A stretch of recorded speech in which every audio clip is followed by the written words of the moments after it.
Қайырлы күн достар, менің каналыма қош келдіңіздер. Бүгін сіздермен сәбізден жасалатын морковча салатының рецептімен бөлісетін боламын. Бұл рецепт аппетитті ашатын, барлық тамақпен үйлесіп кететін салат. Видеомды соңына дейін қарап, менімен бірге болып, подписаться батырмасын баса отырыңыз. Салаттың құрамын мен экранның бетіне жазып қалдырдым. Осы заттар арқылы қазір жасайтын боламыз. Ең бірінші капустамызды үлкенді 4 бұрышты етіп турап алып, оны ыдысымызға салып, үстінен тұз салып, ашылмағандар болса ашып, оны ашпасаңыздар өлмей қалады. Капусталарыңыз тірі болып, қатты болып қалады. Сол себепті де ашылмағандарын ашып алсаңыздар, одан кейін жаңа тұзымызды сеуіп, мыжып, капустамызды өлтіріп аламыз.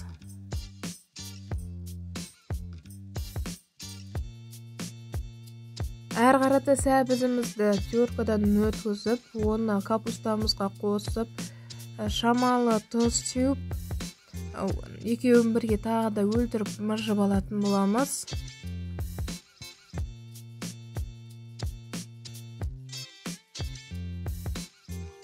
Сәбізіміз бен капустамыздың үстіне чесногымызды майдалап турап, оны да қосамыз.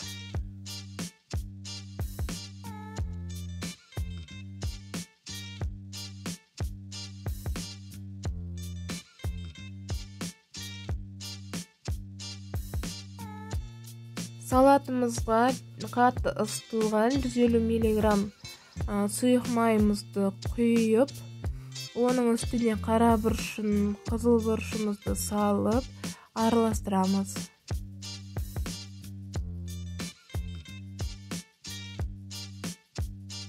Салатымызға дәм беру үшін мен 1 қасық уксус құямын. Сіздер өздеріңіз дәміне қарата қарайсыздар енді. Уксусымызды құйып араластырып, оның үстінен помидорымызды турап салып, араластырып аламыз. Осымен біздің салатымыз дайын. Сіздер де жасап көріңіздер. Сіздермен болған мен Гаухар. Арнама тіркеліп лайк басып, комментарий қалдыра отырыңыздар.